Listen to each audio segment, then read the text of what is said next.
tugas jangan lupa kalau ada yang belum ngumpulin ya.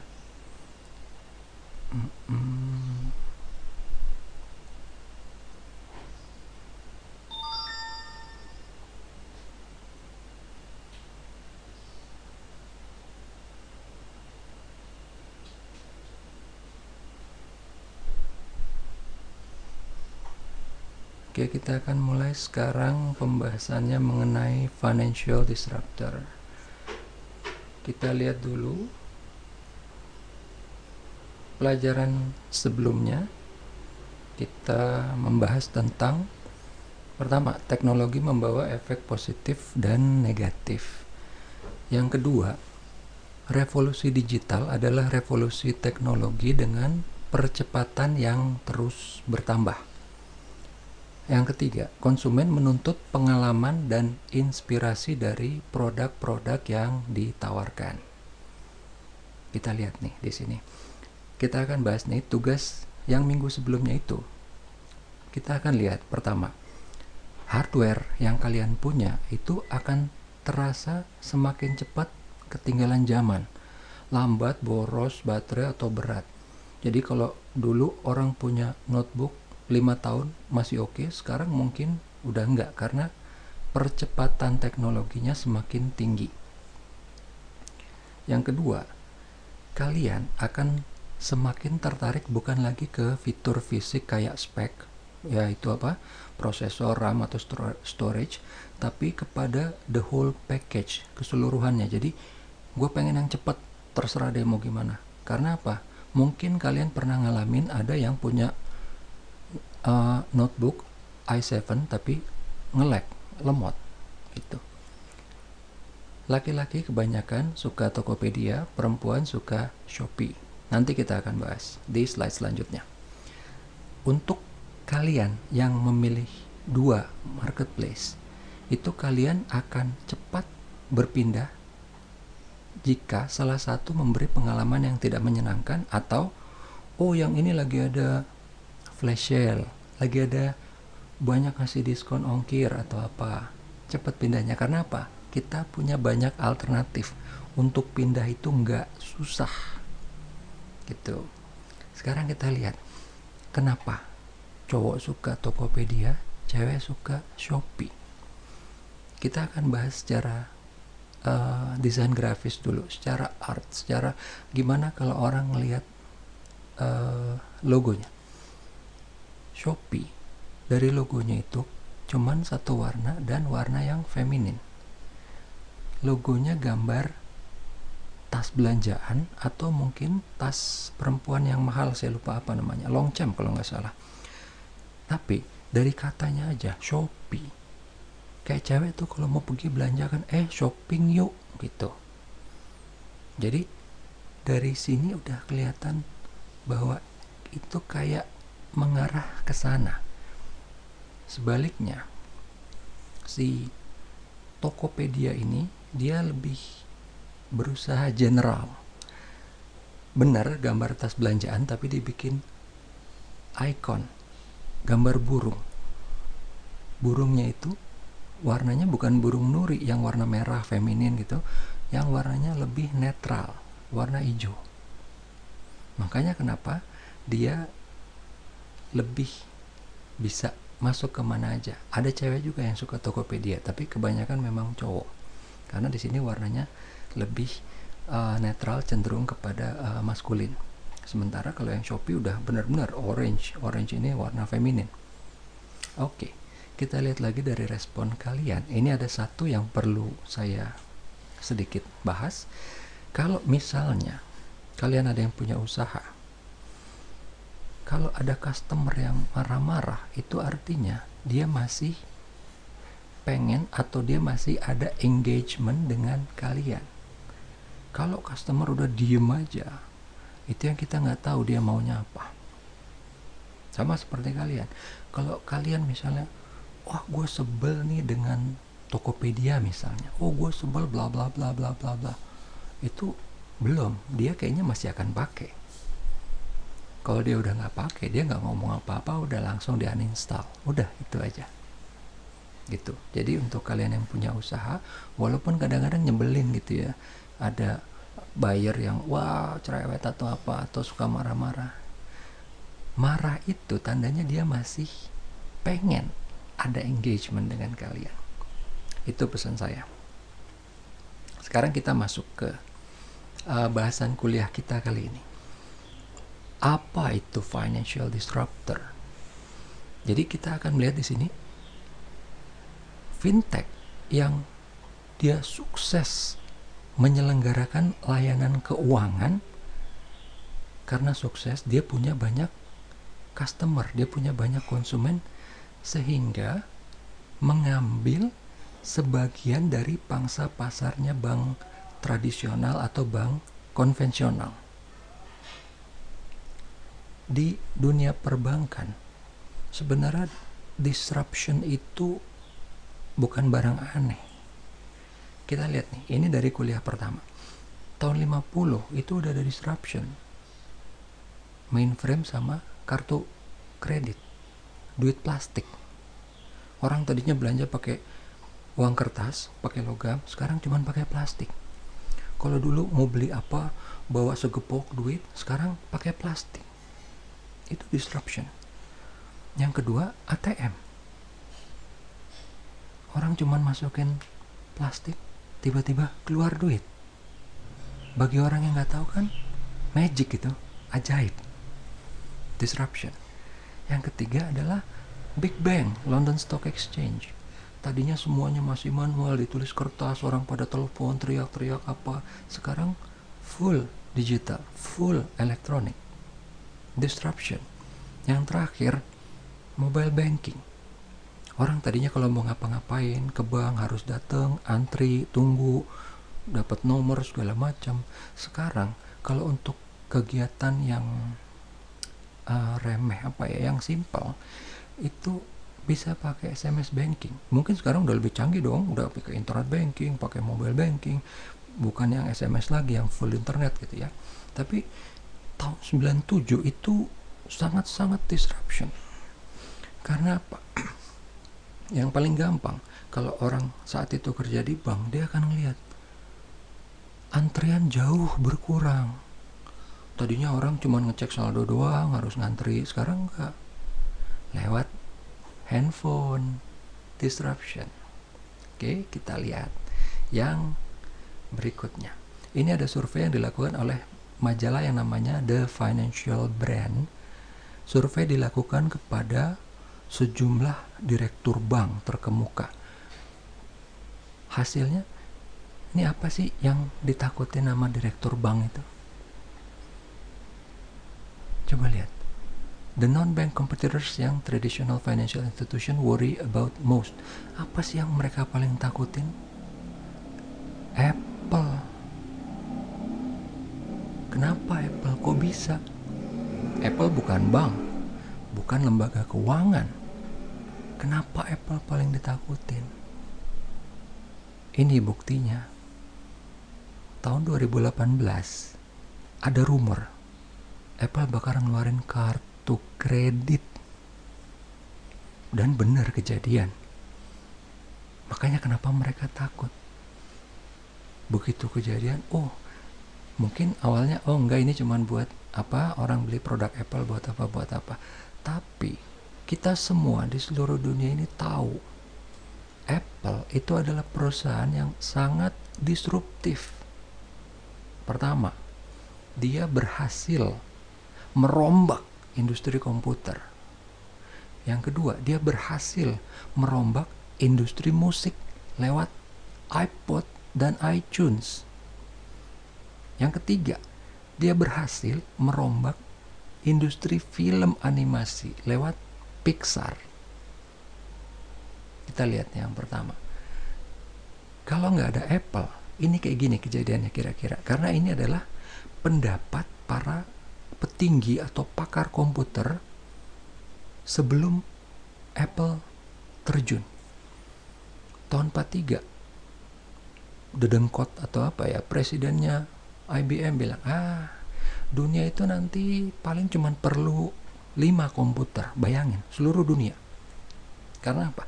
Bayangannya komputer itu segede rumah, segede kamar, dan cuman untuk kegiatan apa?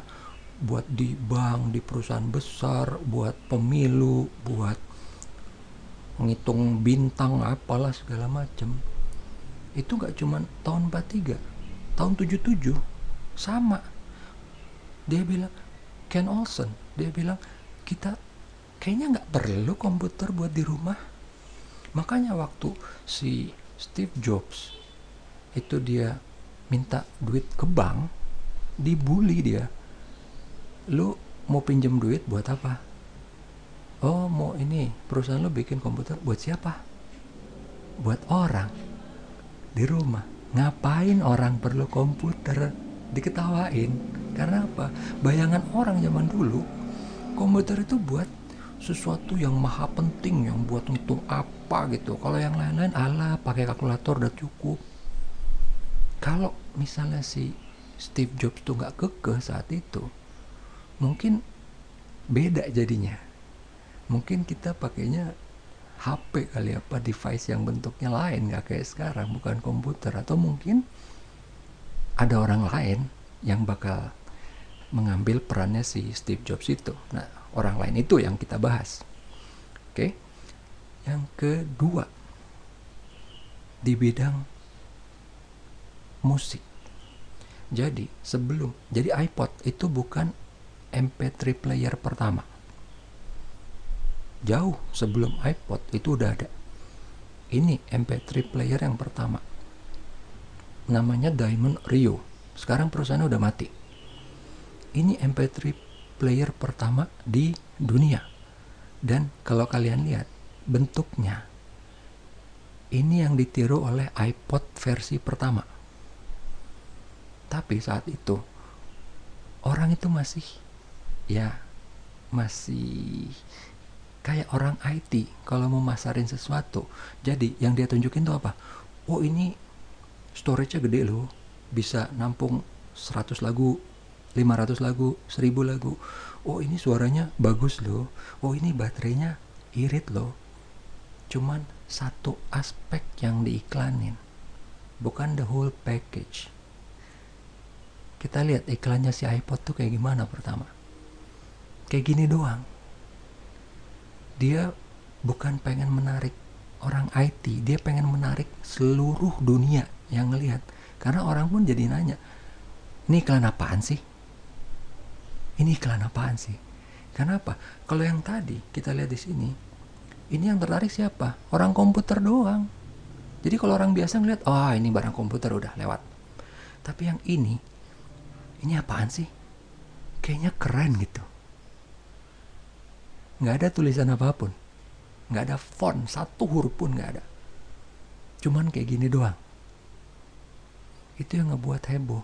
Karena apa? Waktu si Steve Jobs itu pertama kali launching, dia emang nggak ngomong apa-apa, nggak beda kayak yang lain.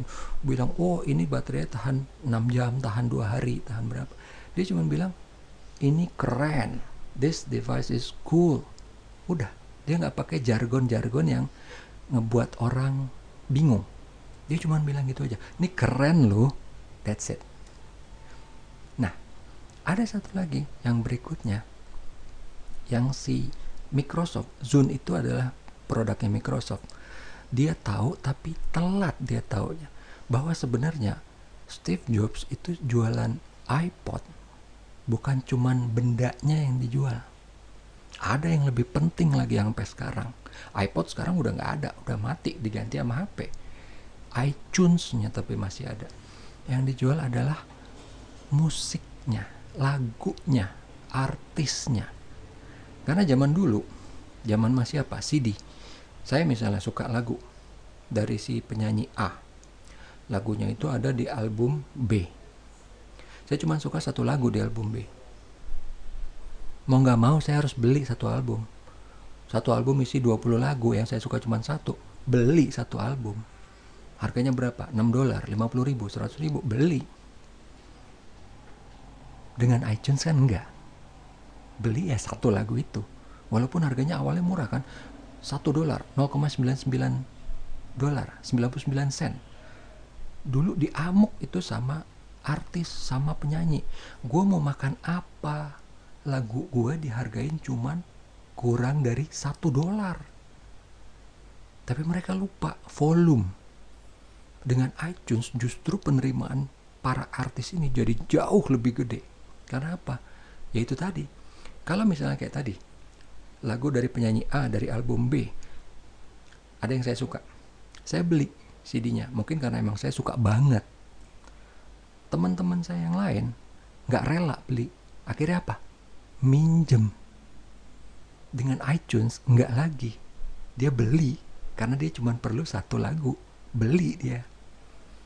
Jadinya lebih gede. Kalau dulu penggemar lagu itu mungkin ada banyak tapi yang beli CD-nya dikit. Dengan iTunes, masing-masing yang suka lagu itu dia bakal beli karena alah cuman $1 gitu loh. Microsoft taunya telat. Setelah iPod keluar berapa lama, orang udah pada pakai, baru dia keluarin, ini loh gue juga punya jutaan lagu cuman dengan seharga 1 CD per bulan. Tapi telat. Yang berikutnya iRiver. Jadi kalau kita dulu tahu kalau ngomongin MP3 player yang suaranya paling bagus, paling keren, paling oke, yaitu iRiver. Tapi that's it, suaranya doang bagus. Baterainya nggak tahan lama, storage-nya dikit, nggak bisa pakai memory card segala macam atau apa, tapi intinya storage-nya dikit. Si iPod, dia nggak the best di mana-mana, tapi dia merata semua di atas rata-rata.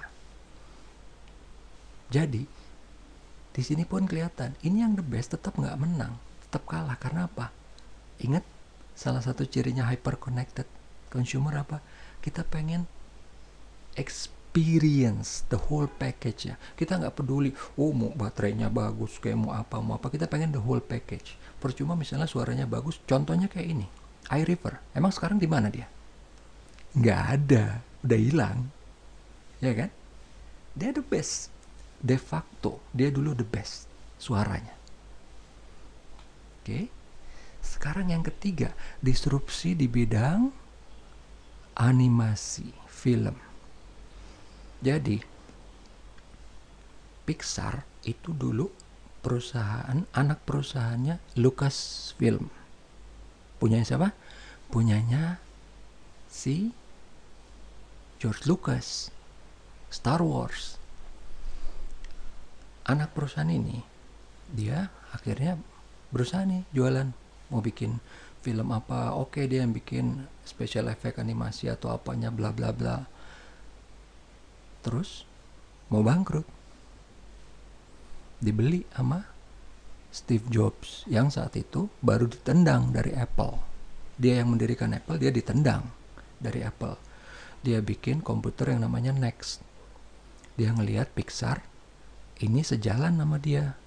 Jadi zaman dulu komputer itu masih teks, belum ada grafis. Tapi Steve Jobs sudah mikir jauh ke depan. Oh, ini gue perlu ini Pixar. Dia beli $5 juta. Nggak mau George Lucasnya, kemurahan. Tapi Steve Jobs tahu, lu nggak bikin apa-apa, apa nilai lu? Film apa? Nggak ada. Akhirnya mau lah dibeli $5 juta. Tanda kutip, cuman $5 juta. Berikutnya Steve Jobs harus ngeluarin duit lagi supaya perusahaannya running. Mereka jualan apa awalnya? Mereka jualan bikin software yang namanya Tapestry buat animasi huruf. Cuman itu doang, laku. Terus mereka bikin software yang namanya Renderman yang sampai sekarang masih laku, masih dipakai orang. Tapi dulu ngehits banget tahun 90-an. Sekarang udah banyak alternatif. Ada Maya, ada 3D Studio, segala macam. Tapi dulu Renderman itu laku. Cuman tetap nggak nutup. Mereka bangkrut. Hampir bangkrut. Gimana caranya? Kita bikin apa? Kita bikin software. Udah kita mau bikin animasi. Kita belum dapet job. Akhirnya apa? Steve Jobs datang ke Walt Disney. Minta proyek. Sama Walt Disney dikasih. Itulah hebatnya Steve Jobs. Dia datang dengan atas nama perusahaan yang udah mau mati, yang nggak ada karya apa-apa, dia minta proyek sama Disney, perusahaan terbesar di dunia saat itu untuk animasi, dan yang sangat ditakuti orang. Karena apa ditakuti? Bahkan sampai sekarang, kalau kalian misalnya punya toko nih, iseng aja bikin kaos atau gelas pakai karakter Disney. Coba aja tungguin nanti kalau laku, disu nanti langsung sama lawyernya. Mereka punya pasukan lawyer yang gede banget dan sangat-sangat brutal. Kenapa mereka ditakutin? Steve Jobs dapat order $26 juta, lu bikin 3 film setahun ke depan. Gimana caranya? Bukan animator, bukan aktor, bukan siapa-siapa, orang IT, bukan, nggak ngerti apa-apa dunia film, apalagi dunia animasi. Pusing. Akhirnya mereka bikin. Awalnya Toy Story nggak kayak gini jadinya, masih jelek. Yang namanya juga bukan aktor, orang IT disuruh bikin. Grafiknya mungkin bagus, tapi ceritanya jelek. Presentasi ke Disney, dimarah-marahin habis-habisan. Ceritanya jelek, bla bla bla segala macam. Balik lagi bikin. Sampai akhirnya jadi bagus. Tapi intinya itu. Ini orang komputer loh, yang gak ngerti apa-apa. Tapi mereka bikin something, dan mereka gak tanggung-tanggung. Yang ngisi suara siapa? Tom Hanks, George Clooney. Itu aktor kelas 1 tahun 95. Yang ngisi musik siapa? Hans Zimmer. Mungkin kalian sampai sekarang masih tahu. Tahu nggak Hans Zimmer bikin apa? Saya tahu Pak. Nah, Hans Zimmer, seingat saya dia bikin uh, os musik buat Interstellar. nah itu dia. Orang yang penggila film pasti tahu Hans Zimmer itu siapa dan tahu berapa harganya. Mahal banget. Tahu nggak, ini Toy Story launching tahun 95, tahun 96 itu langsung dapat Oscar. Ini sebulan pertama di launching. Jadi Steve Jobs saat itu dia tahu diri, dia tahu, oke, produk gue kayak gini, gue nggak ngarep laku. Biayanya berapa? $26 juta buat 3 film. Ini satu film dapat pemasukan $75 juta aja gue udah syukur. Bulan pertama pemasukannya gross $136 juta. Bulan kedua $300 juta. Tahun berikutnya dapat Oscar. Orang mulai ngelihat dunia animasi duitnya banyak juga ya, bisa laku ya, bisa dapat Oscar. Dia dapat Oscar bukan cuma satu, dari 15 film Pixar 18 dapat Oscar. Makanya kenapa bedanya? Apa sih ini? Kita lihat di sini, di apa gambarnya, Walt Disney, Pixar. Tapi orang yang gila film tahu, bisa ngebedain mana filmnya Walt Disney, mana filmnya Pixar. Walt Disney sebelum dia beli Pixar, filmnya apa sih? Semua tentang dongeng, semua tentang cerita yang udah ada. Cinderella, Little Mermaid, atau apa, semua filmnya tentang yang diangan-angan. Aladdin, walaupun gelandangan, pacarannya sama putri. Cinderella, walaupun suruh nyapu, tapi terus meritnya sama pangeran. Ariel di Little Mermaid, anaknya dewa. Pixar nggak gitu. Dia mikirnya, what if, gimana kalau boneka bisa ngomong kayak orang? Kayak apa sih jadinya ceritanya? Toy Story. Gimana sih kalau semut bisa ngomong? Ngapain dia filmnya? Ceritanya apa? Bugs Life. Gimana sih anak-anak dulu sering takut? Mungkin kita juga waktu kecil di kamar, wow tiba-tiba ada setan, ada monster. Gimana sih kalau monster tuh ada? Kalau dia punya bisnis membuat orang takut, hal yang nggak, yang nyeleneh, apa ya, yang aneh, nggak kepikiran orang gitu. Karena apa? Idenya kepepet. Orang IT bukan orang film. Yang mereka pikirkan apa yang ada di sekitar kita aja, dan temanya satu, bukan raja, bukan pangeran, bukan apa, orang biasa. Emang Saul ini siapa? Orang biasa. Di dunia monster dia biasa kan. Di situ ada si monsternya yang jago, tapi ada juga yang culun. Kalau yang di Bugs Life malah lebih parah, malah super culun. Yang berikutnya, gimana kalau ikan? Dia bapak kehilangan anaknya. Itu doang kan ceritanya, tapi jadi heboh. Yang lebih heboh lagi, ini mungkin tadi kalian ada yang siapa yang suka film ya? Ada nggak yang suka lagu jazz? Mungkin sedikit. Ada nggak yang suka lagu jazz tahun 50-an? Yang berisiknya minta ampun. Ini film animasi, dia pakai soundtracknya apa? Jazz 50-an. Mungkin kalian yang nggak doyan kaget gitu. Hah, emang iya? Emang iya? Iya. Tapi kita jadi mikirnya enak aja sih. Iya. Ini kalau kita perhatiin itu soundtracknya jazz tahun 50-an. Kalau kita cuma dengerin lagu jazznya, aduh jelek banget sih, kayaknya jadul apa. Tapi pas di sini masuk. Satu lagi, ini film dia mengkritik apa? Oke, seluruh dunia, gue udah tahu lu punya superhero. Siapa? Superman, Batman, pakai sayap. Dia mengkritik. Katanya Edna apa? No capes. Nggak pakai sayap. Nih superhero gue nggak pakai sayap. Yang berikutnya, kalau mobil bisa ngomong gimana? Nggak cuma mobil, ada lagi satu lagi spin off, bukan spin off ya, planes, pesawat. Tadi kalian yang ingat Hans Zimmer dengerin soundtracknya Planes, yang satu maupun yang kedua di terakhir ya, itu notesnya mirip banget karena emang sama yang buat, sama Captain America The First Avenger, mirip. Jadi emang dibuatnya niat gitu. Ini yang membuka mata dunia bahwa dunia animasi bisa laku, bisa dapat Oscar, bisa digarap sama aktor terkenal. Karena apa? Bedanya apa Pixar sama Disney? Disney waktu bikin itu repot. Itu kan animasi pak. Iya. Coba cari di internet. Lion King buatnya gimana? Itu beneran ada singanya. Di shoot, diambil gambarnya. Pixar bikin full CGI, full komputer. Semua karakternya di save. Jadi bisa dibikin lagi. Makanya mereka disuruh bikin Toy Story 2 gampang. 3, 4 terus gampang. Mau sampai 100 juga gampang. Karena apa? Di save sama mereka. Efisien jadinya. Yang berikutnya, ini juga nyindir siapa? Disney. Oke, Disney lu punya siapa? Mickey Mouse. Tikus yang bisa ngomong. Nih gue kasih tikus yang bisa masak. Ya kan? Ini bukan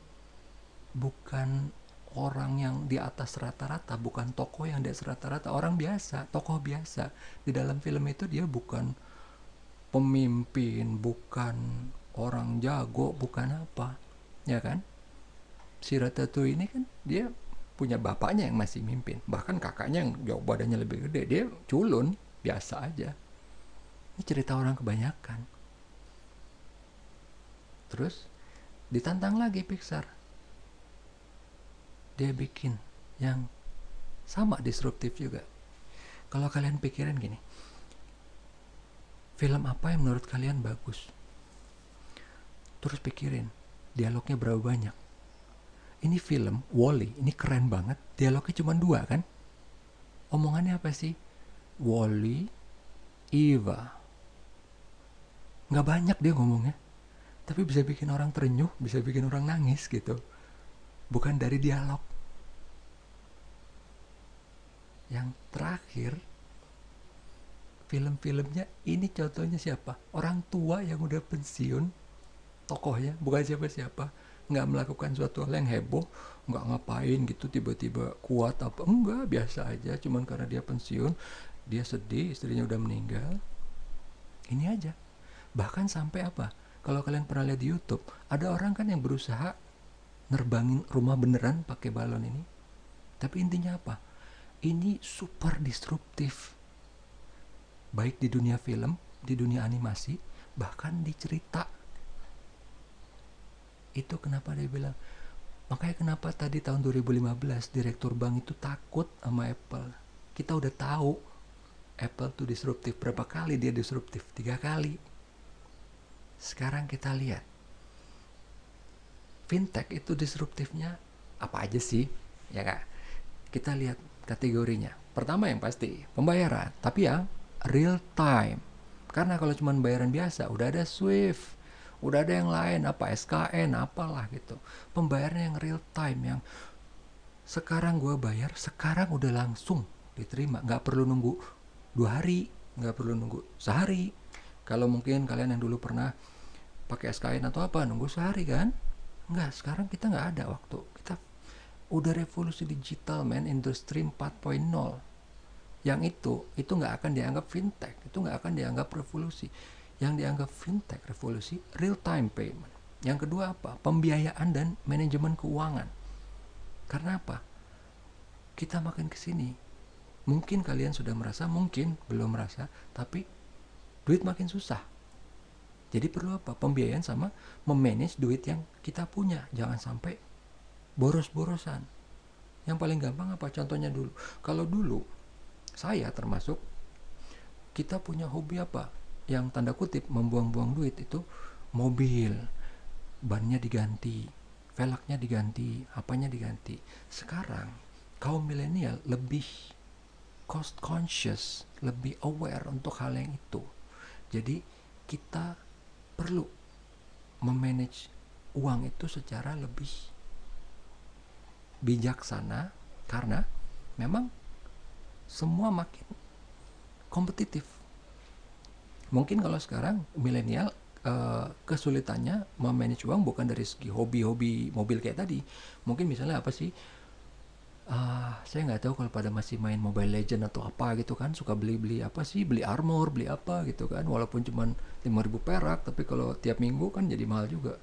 Bahkan kalau yang saya tahu, saya punya teman kantor, kayaknya waktu itu dia beli armor 400.000 apa berapa gitu ya, cuman buat gituan doang. Dan saya tanya dong, fiturnya memang bisa apa, ini kuat gitu apa kalau dipukul? Enggak, cuman biar keren aja, tapi 400.000 gitu. Tapi nggak apa-apa, karena tiap orang pasti akan punya kesenangan masing-masing dong, ya nggak? Kita lihat yang ketiga, apa sih? Untuk investasi. Untungnya karena digital ini, kalian kaum milenial tuh lebih melek sama investasi dibanding kita dulu. Karena apa? Salah satu proyek saya itu di di PNM, Permodalan Nasional Madani, itu bikin aplikasi investasi reksadana. Dan di App Store, di Play Store, saya yakin banget memang udah banyak.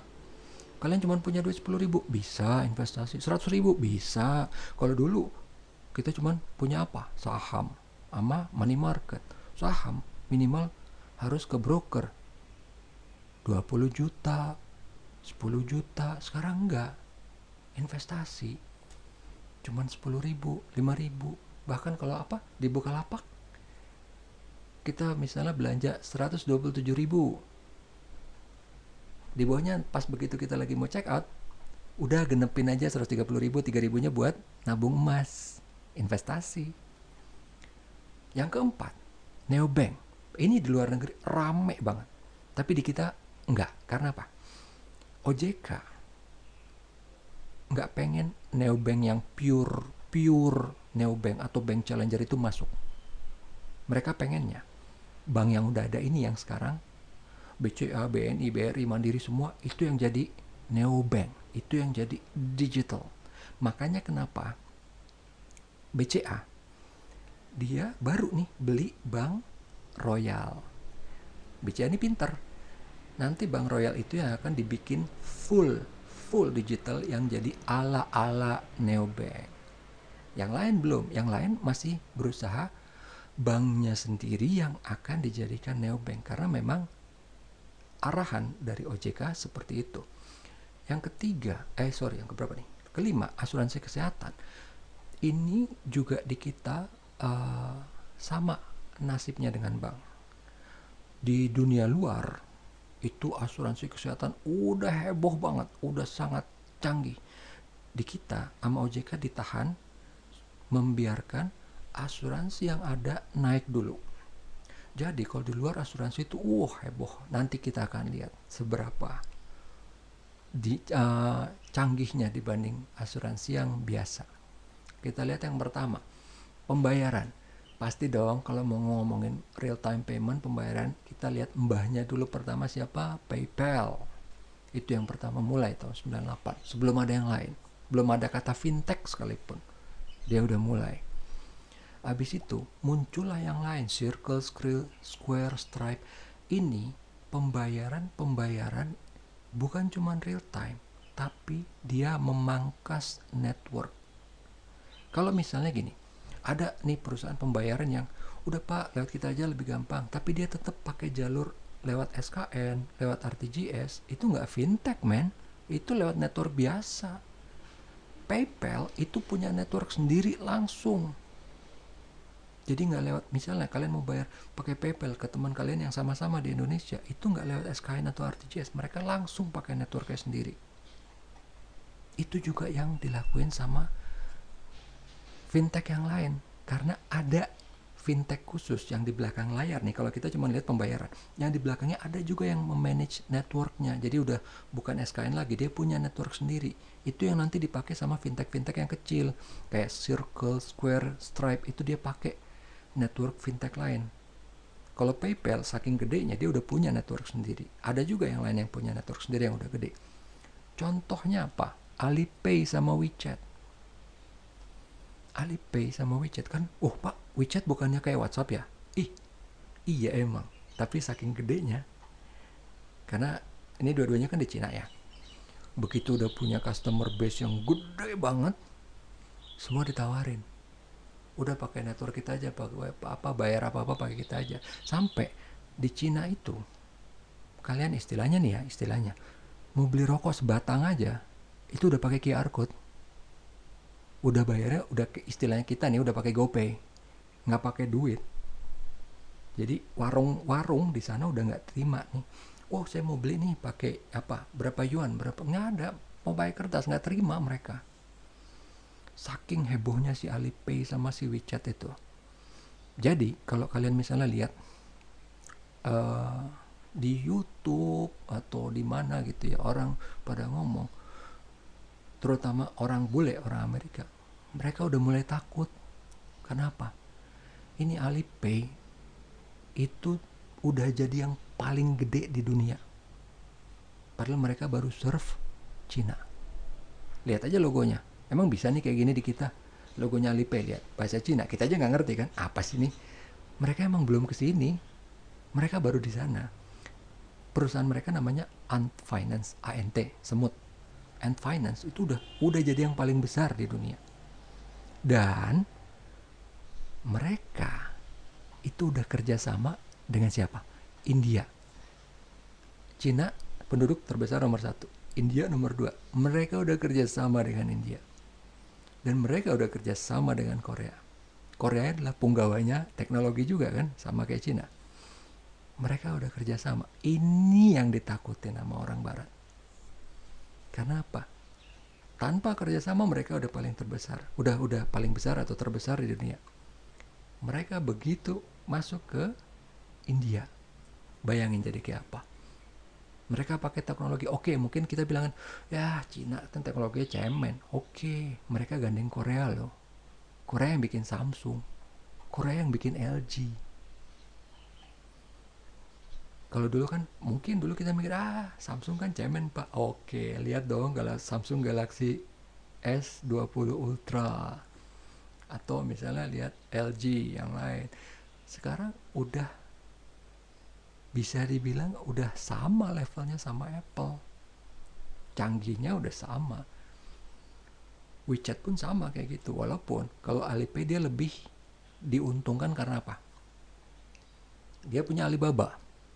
Dia punya produk banyak banget. Jadi orang belanja udah bayarnya ya udah pakai Alipay lebih gampang ya, sama aja kayak kita nih. Sering pakai Gojek. Tinggal tunggu waktu kita pakai GoPay kan? Sama kayak gitu mereka. Mereka banyak yang belanja pakai di Alibaba. Entah beli apalah itu, mulai dari beli mesin pabrik sampai beli komputer sampai beli mouse. Akhirnya Tinggal tunggu waktu mereka pakai Alipay. Karena apa? Lebih gampang, lebih simple. Sama kayak kita, sering-sering pakai Gojek, sering-sering GoFood. Apalagi dapat banyak diskon. Pakailah GoPay. Seperti itu mereka. Pasti mereka akan gitu. Karena nanti kita akan lihat kenapa Amazon pun seperti itu. Kita lihat di bidang pembiayaan sama manajemen keuangan. Ini yang mungkin baru kita mulai ngelihat sisi yang unik. Pertama, kita lihat Kabbage. Kabbage itu dia adalah pembiayaan. Jadi orang ada baru buka usaha nih. Oke, dia bilang, kamu mau memperluas, saya akan kasih modal. Saya akan interview kamu dulu. Nanti kamu misalnya udah dapat modal, udah apa, semua saya yang manage. Jadi kamu misalnya, karena namanya perusahaan baru, mungkin kan belum tahu apa-apa, dia akan manage ini nanti duitnya, cash flow-nya kemana, ini kemana, ini kemana, dan dengan biaya yang minim. Apa yang dikejar Kabbage? Dapat dari mana dia duitnya? Nanti dia akan dapat data. Rata-rata fintech ini sama kayak yang dilakuin Facebook dulu. Kok bisa sih Facebook itu gratis? Mereka dapat data sekarang banyak, bisa diolah, bisa dijual, bisa diapain. Itu yang dicari. Yang kedua, Credit Karma. Ini yang mungkin agak bikin kita bingung juga. Pertama, tugasnya Credit Karma, kalau dia bilang, kalau kalian lihat di websitenya, kami akan memperbaiki skor kredit kalian dan kami akan membuat kalian financially independent. Jadi dari namanya, sesuai namanya Credit Karma, mungkin dia dulu pernah ngajuin pinjaman di bank terus ditolak gitu ya. Dia pengen supaya orang nggak ngalamin sakit hati yang sama gitu. Oke, siapa yang punya kredit skor jelek? Sekarang kita akan lihat ya. Misalnya si A nih kredit skornya jelek. Oke, si A, kamu kredit skornya jelek karena apa nih? Poinnya mana? Poinnya mana? Mana yang bisa diperbaikin? Free. Dapat untung dari mana dia? Dia dapat untung dari data sama engagement. Orang ini yang nantinya kredit skornya udah bagus, pasti akan loyal. Mungkin nanti dia perlu pinjaman, dia akan lari ke sini. Yang ketiga, Sophie. Mungkin namanya kayak nama cewek, tapi ini Sophie adalah singkatan social financing. Ini sebenarnya yang apa ya? Super inovatif, walaupun sebenarnya ini bukan pakai sesuatu yang heboh, enggak. Jadi gini, kalau kalian udah belajar mengenai pinjaman di bank, misalnya saya nih datang ke bank, saya mau minjem duit ke BCA. BCA, saya mau pinjam duit dong 100 juta. Sama BCA dia apa? Di-assess kan. Oke Pak, kamu mau minjem duit. Oke, nanti ngembalinya gimana? Bapak kira-kira bisa ngembaliin nggak? Itu pertanyaan yang bagi Sophie itu konyol. Karena apa? Semua orang kalau diinterview pasti akan ngasih yang bagus-bagus dong. Oh iya Pak, nanti saya akan kembaliin kok. Bener deh, saya kembaliin. Tapi ternyata banyak yang macet. Sophie dia menempuh jalan nggak kayak gitu. Oke, kamu meminjam duit berapa? 100 juta. Oke. Pertama yang dia lakuin, dia akan background checking. Dia akan stalking kamu. Dia akan kepoin kamu. Semua sosial media akan dilihat. Kehidupan kamu seperti apa. Nanti dia akan ngambil kesimpulan. Ini orang jujur apa enggak. Dari situ doang. Kalau kita kan mikir, oh lu kok stalker sih ngeliat-liat. Ini yang dilakuin Sophie. Dia nggak nginterview orang. Percuma. Orang pasti bakal ngomong yang aneh-aneh. Bisa bias, bisa apa. Kita akan lihat dalam-dalam ke aktivitas kalian di sosmed. Oh Pak, kalau misalnya orang nggak ada footprintnya gimana? Nah, untuk orang kayak gitu, baru dia pakai cara lain. Cara yang juga dipakai oleh perusahaan fintech yang dari Kenya kalau saya nggak salah. Jadi caranya ini super simple, gampang banget. Kalau kayak kalian mungkin nanti ya, misalnya kerja di perusahaan, mungkin akan ditanya, apa alasan kalian pengen kerja di sini? Nah, sama nih, perusahaan Kenya itu gitu. Bapak mau pinjam 100 juta. Oke. Ceritain dong nih, dikasih kertas. Ceritain. Pertama, duitnya buat apa? Kedua, cara ngembalinya gimana? Ceritain. Dalam bentuk cerita, paragraf.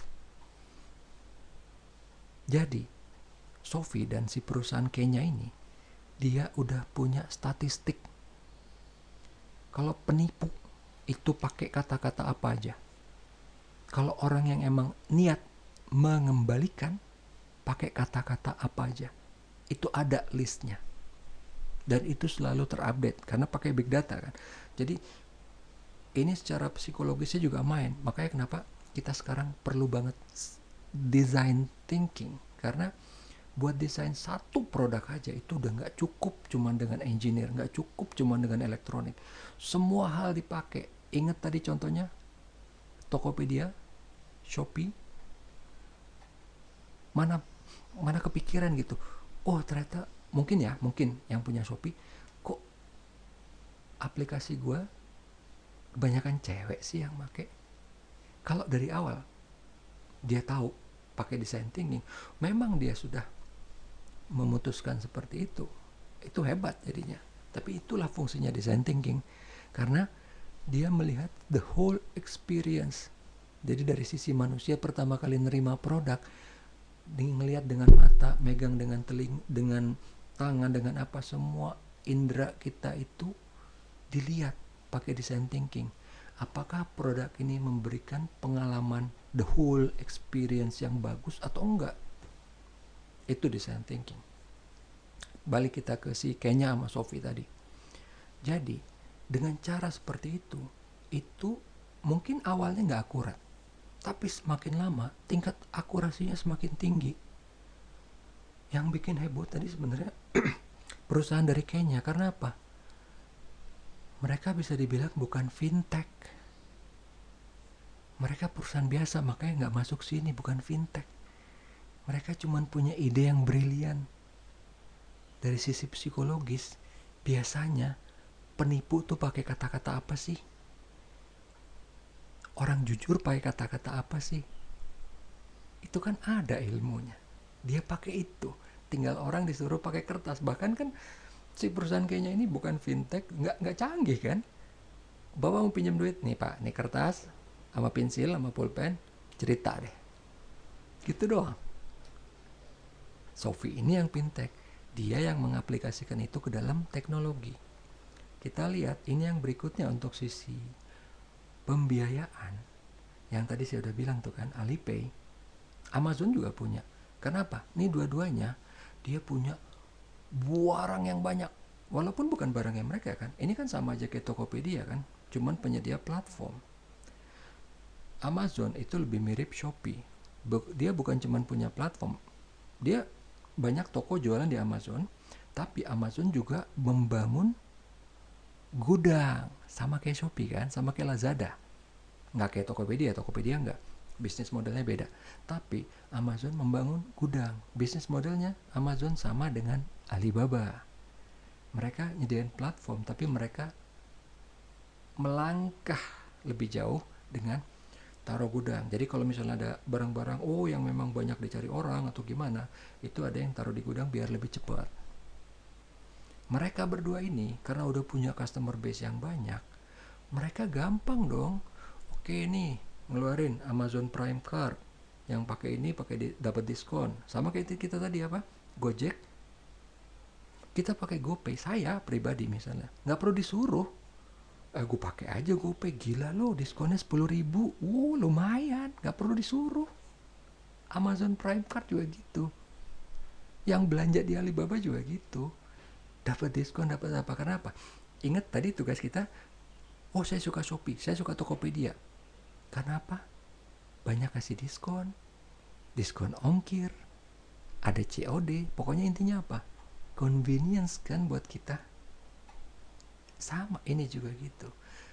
Daripada repot-repot gue sering belanja di Amazon, udahlah gue pakai Amazon Prime Card. Gue sering belanja di Alibaba, udahlah pakai Alipay. Ya enggak? Mereka udah punya customer base yang gede, gampang, enak jadinya, diraup langsung. Itu yang membuat orang barat takut. Karena apa? Saya nggak tahu kalau kalian. Kita sekarang belajar pasti apa-apa produk dari Cina kan. Saya misalnya nge-vape atau belanja untuk notebook, spare part notebook, atau mungkin mouse atau RAM atau apa, made in China semua sekarang kan. Even Apple kan dibuatnya di China gitu. Kita lihat sekarang pembiayaan, kalau tadi kita udah tahu nih ya, pembiayaan, manajemen cash flow, manajemen apa segala macam. Sekarang kita melihat pembiayaan itu untuk fintech ada kebagi dua. Pertama crowdfunding, yang kedua peer-to-peer lending. Apa sih bedanya? Dari nama yang gampang ya, crowdfunding. Crowd itu adalah masyarakat, kumpulan masyarakat. Funding berarti funding yang diberikan oleh crowd, oleh masyarakat. Maksudnya gimana? Crowdfunding itu biasanya project based, by project. Jadi misalnya nih, contohnya, ada jam Pebble, yang contoh yang paling gampang ya. Ini ada orang, gue bisa bikin smartwatch yang lebih canggih daripada yang ada sekarang. Gue udah tahu gimana cara bikinnya, gue udah tahu seperti apa. Projectnya dikasih lihat secara jelas. Ini contohnya, kalau kalian pernah dengar ada yang namanya Kickstarter atau Indiegogo. Jadi ini orang yang punya project, gue pengen bikin jam yang lebih canggih dari yang ada sekarang. Harganya nanti kira-kira $500 satu. Modalin dong gue. Jadi kalian gak perlu bayar 500, kalian kasih ke gue duit $400, nanti kalian dapat jamnya satu. Itu yang namanya reward based. Atau bisa juga harganya $500, kalian modalin kasih $500, nanti kalian akan dapat jam yang special edition. Kalau tadi warnanya merah atau biru, kalian dapat warna gold misalnya. Reward based. Jadi crowdfunding ini biasanya ada jumlah tertentu yang ingin dicapai. Jadi misalnya di Kickstarter atau di Indiegogo, Pebble itu mungkin dulu mematok, saya harus terkumpul dana $500.000, habis itu baru kita bisa mulai produksi. Kalau misalnya nggak terkumpul, orang yang udah ngasih duitnya balik. Aman kan? Aman. Crowdfunding seperti itu. Crowdfunding yang kedua, ini nggak, tanda kutip, nggak terlalu aman.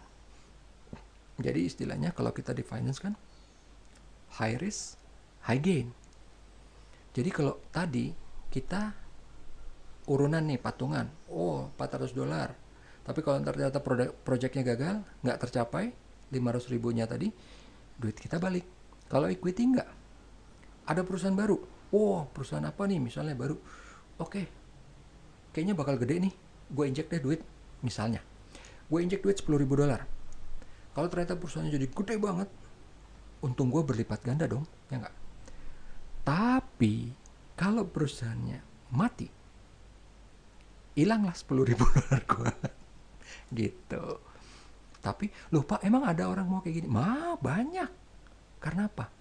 Misalnya saya bergerak di industri IT, saya ngerti banget IT. Ini ada perusahaan baru di bidang IT. Karena saya tahu industri IT, saya bisa mengasih kira-kira, ini perusahaan bakal hidup nih, atau ini perusahaan bakal gede nih. Orang yang jago di industri itu dia udah bisa nebak. Tapi kalau yang enggak, memang enggak. Jadi faktanya, contoh yang gampang, Apple sebelum ngetop, siapa yang mau danain? Dulu dia ngemis, dia minta-minta dana dari orang terdekat lah, dari siapa. Sekarang pernah ada itu videonya, orang yang dulu sempat beli sahamnya Apple waktu masih culun, masih murah, sekarang kayak mendadak karena perusahaannya langsung tiba-tiba jeger naik tinggi kan.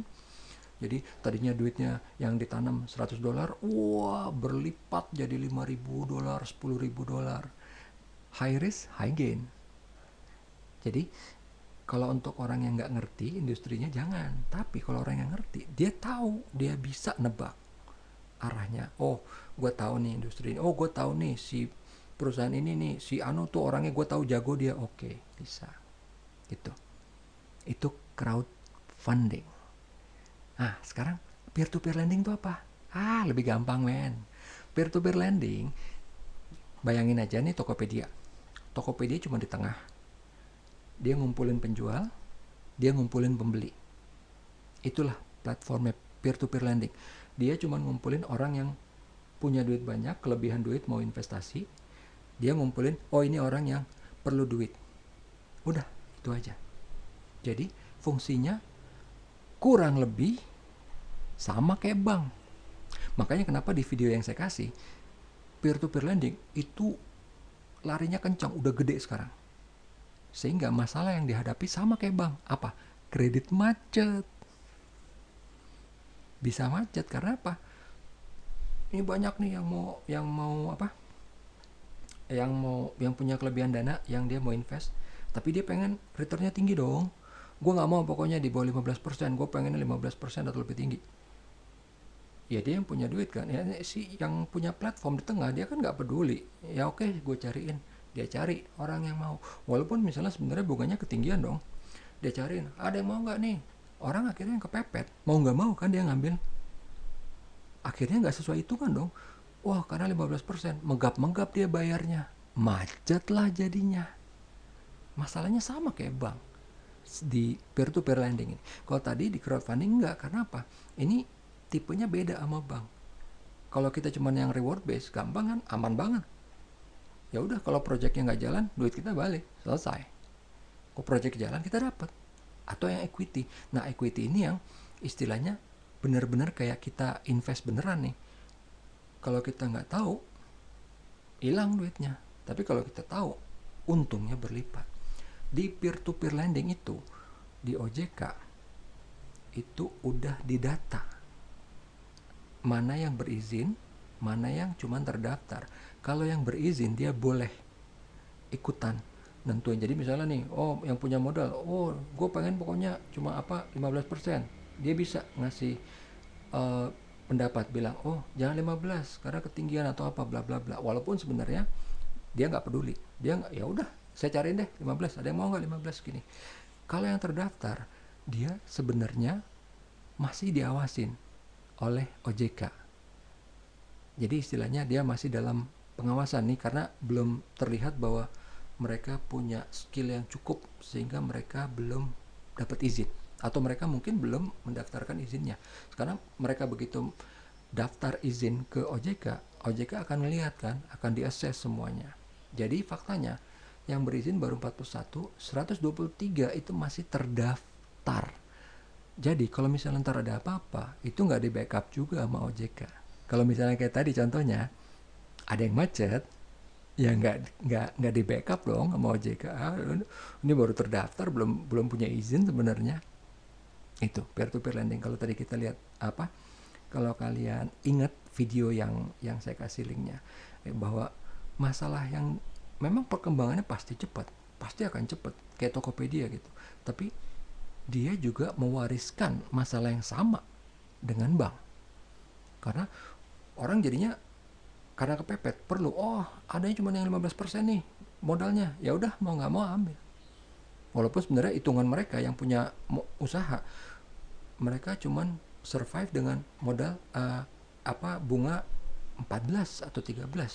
Tapi ada yang kepepet, ada yang tergoda ngambil, akhirnya macet gitu. Oke, kita lihat. Oh, ini yang rame ya. Yang berikutnya, kalau kalian pernah dengar di internet berita tentang GameStop. Jadi, fintechnya namanya Robinhood. Di Wall Street itu ada yang namanya hedging fund. Saya akan jelaskan singkat, tenang aja. Kita akan jelaskan. Hedge fund tuh ngapain sih? Ini mungkin bagi kalian yang uh, belum pernah dengar, ini agak aneh. Karena apa? Kita nih yang orang biasa ya, yang normal, kita beli barang dulu, kita punya, baru kita jual, ya kan? Kalau ini enggak, hedging fund nggak gitu. Dia bisa beli dulu baru jual, atau bahkan kebalikan, jual dulu baru beli. Loh, Pak, apa yang dijual dia jual dulu baru beli, apa yang dia jual dia nggak punya apa-apa, ya kan? Itulah tanda kutip rumitnya dunia keuangan, produk keuangan. Bisa, hedge fund itu bisa dia jual dulu baru beli, atau beli dulu baru jual, dua-duanya bisa. Ini yang dilakuin. Jadi para analis itu udah ngeduga, wah ini GameStop ini adalah toko yang ngejual game, ngejual CD game, DVD game, BD game, Blu-ray disc. Sekarang kan udah nggak laku. Kalian nih yang main game, download di mana? Di Steam, ya kan? Download di Google Play Store, di App Store. Nggak ada yang pergi ke toko sekarang.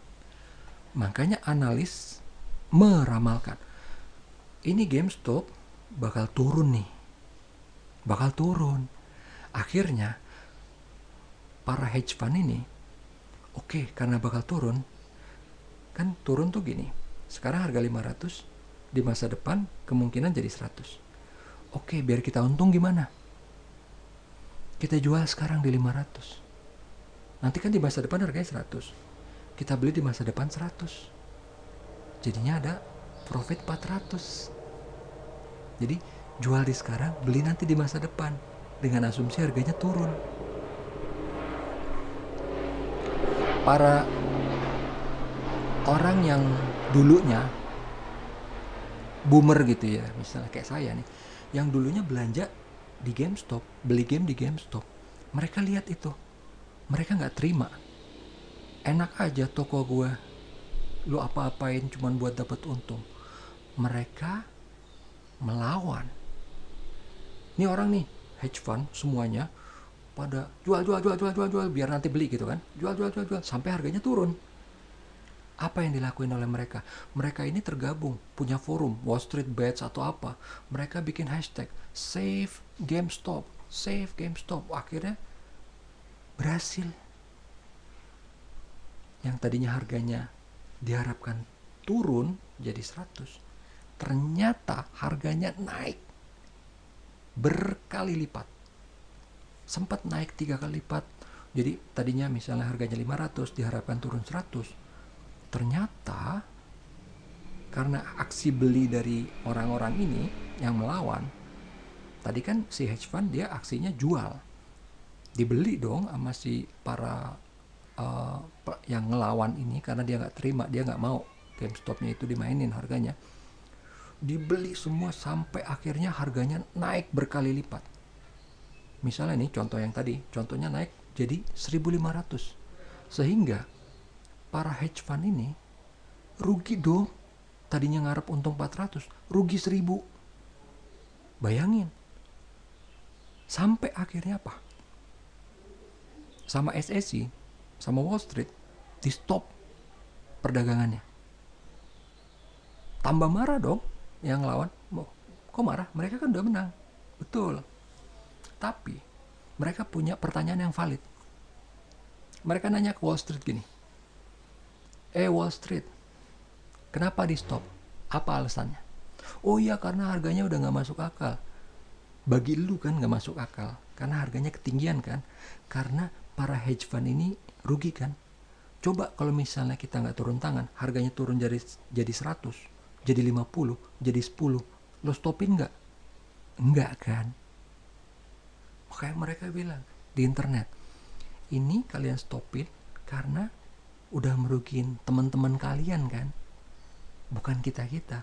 Jadi omong kosong itu yang namanya free market. Makanya mereka bilang, kayak tadi, argumen mereka valid. Emang kalau misalnya dia Ini alasannya karena naik terus. Emang kalau turun terus bakal di stopin? Enggak kan? Karena memang banyak kejadiannya. Hedge fund itu untungnya gede banget. Karena perusahaan itu dihajar habis-habisan sampai turun harganya, mereka nggak peduli, yang penting mereka untung kan. Selama ini nggak ada yang di stop. Kenapa sekarang di stop? Apa alasannya? Kalau emang free market, yang dulu-dulu kenapa nggak di stop? Itu yang nggak bisa dijawab sama Wall Street. Sampai akhirnya apa? Ini yang bikin pertarungan lebih panas lagi. Para hedge fund ini rugi besar. Walaupun udah di stop, udah sempet rugi besar. Mereka minta bailout dari negara. Dikasih. Tambah marah dong. Lah, udah kesalahan sendiri, rugi, ya kan. Sekarang gini, yang namanya kita di pasar uang, di pasar saham, itu kan kayak judi. Mau untung rugi, ya itu biasa dong. Kenapa sekarang rugi minta duit dari negara?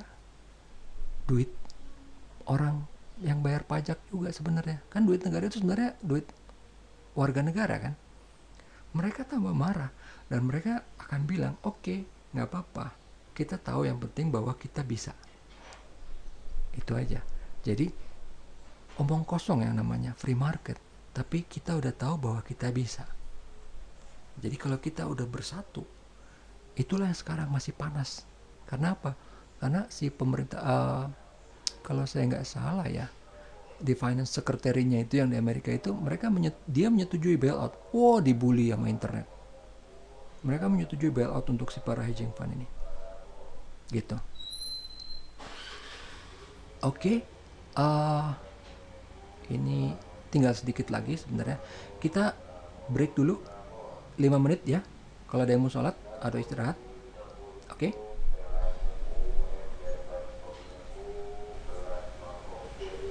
Halo. Ya, sip.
Oke, kita lanjutin lagi ya.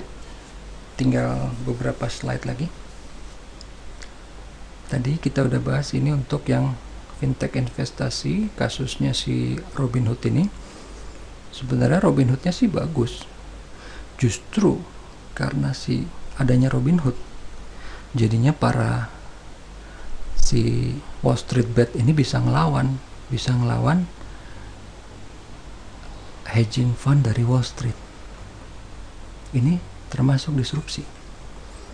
Gara-gara Robinhood jadinya mereka bisa ngelawan. Oke, kita akan ngelihat ini yang berikutnya neobank. Neobank di dunia sudah banyak banget. Ini kita lihat contohnya. Ada Chime, ada Revolut, Tandem Bank, namanya pun macam-macam. Ini neobank yang pure bank baru ya. Bukan bank lama yang udah jadi digital. Ini benar-benar bank yang nggak punya, mungkin kantornya cuma gedung kecil, cuman tempat yang kecil, orang nggak perlu datang, seumur hidup nggak akan pernah perlu datang, semuanya full digital. Ini yang dimaksud neobank kalau di fintech. Dan ini nggak akan masuk di kita karena di stop oleh OJK. Jadi OJK masih pengen, ayo dong nih bank-bank yang ada dong jadi digital dong gitu. Jadi ini bank-bank sebenarnya banyak neobank di luar itu yang dibilang neobank lah, bank challenger lah, fintech bank lah. Tapi ini kita di luar udah rame, di kita nggak boleh, belum masuk, makanya di kita nggak rame. Itu neobank ini ya. Yang berikutnya ini sebenarnya sama kayak tadi kasusnya kalau orang mau minjem duit. Di asuransi juga sama kan. Kalau di asuransi kita ditanya kan, oh kamu mau asuransi kesehatan ya, oke. Kamu biasa olahraga nggak? Oh biasa pak, saya. Kamu biasa makan sehat? Sama makanan sehat pak. Padahal sebenarnya makannya gorengan terus.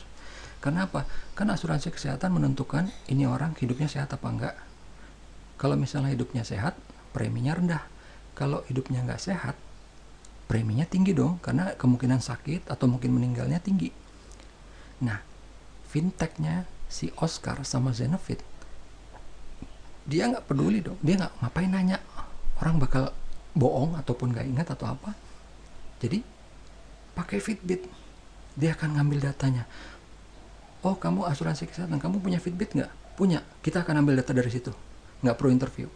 Kalau emang orangnya suka olahraga, preminya murah. Kalau enggak, preminya mahal. Ya tapi namanya orang mau jahat ya. Ada kasusnya di internet, Fitbitnya ini ditaruh di anjing peliharaannya. Jadinya kelihatannya sehat banget. Ini orang pergi terus, lari terus gitu kan. Tapi yang namanya teknologi atau apapun tetap akan ada cara orang untuk tipu-tipu. Tapi kita cuma tinggal ngelihat, semakin data yang kita punya semakin besar, akan semakin akurat kita. Nah, asuransi kesehatan fintechnya itu orang bilang dengan nama InsurTech. Tapi InsurTech ini bernasib sama dengan neobank. Jadi OJK pengennya, dia nggak mau nih si Oscar sama Zenefit nih masuk. Ayo siapa AIG Alliance semua Astralife. Ayo dong kalian dong yang digital dong gitu. Jadi ini tuh nggak masuk kalau di kita. Makanya kita kenalnya cuma Halo dokter atau apa gitu kan.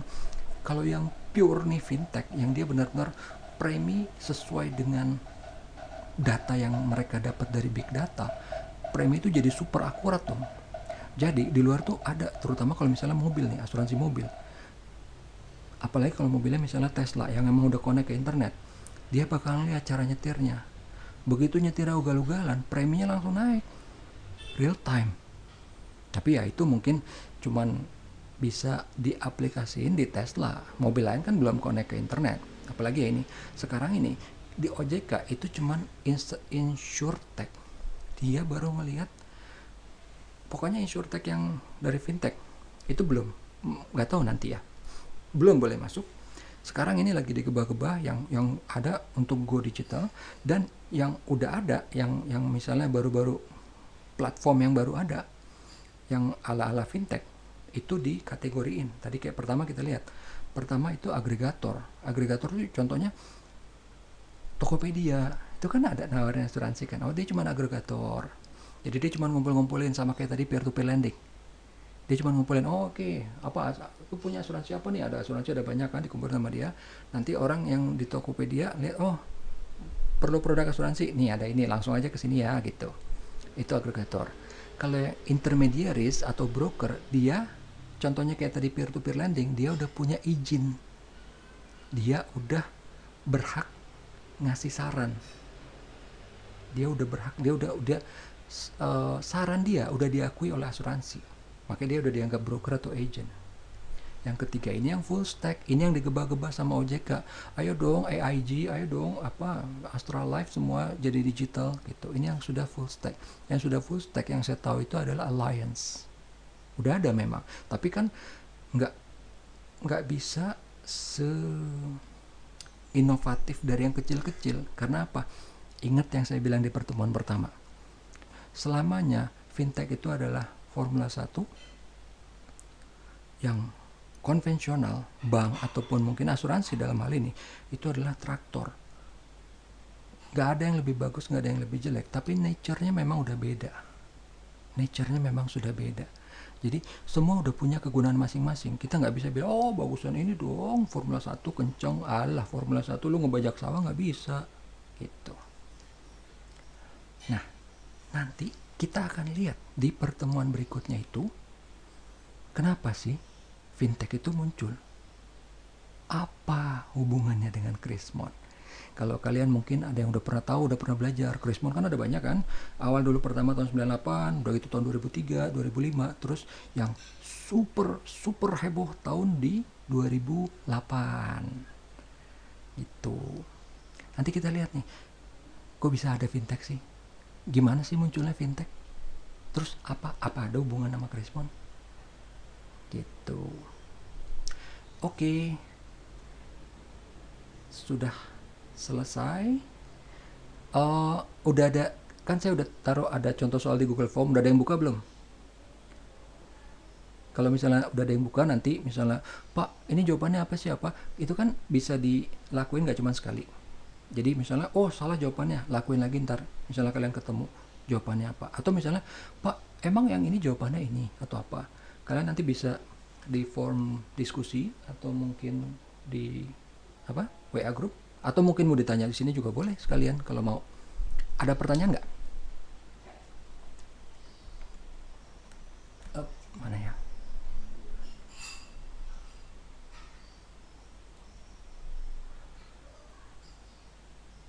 Ada pertanyaan nggak?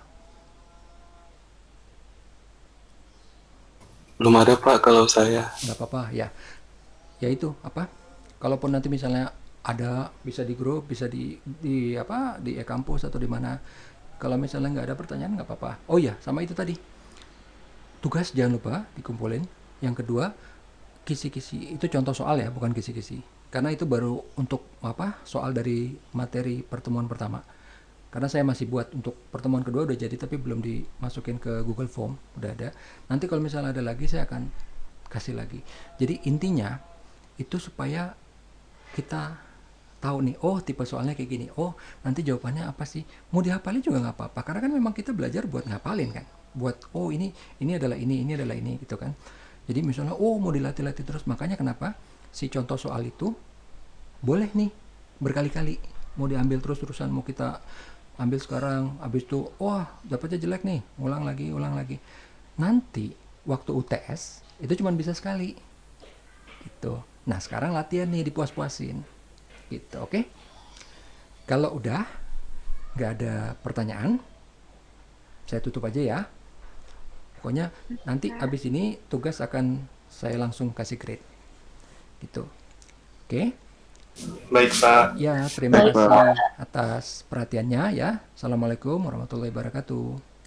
Waalaikumsalam warahmatullahi wabarakatuh. Ya, sama-sama. Pak. Ya, Makasih Pak. ya, sama-sama. Makasih Pak. Ya.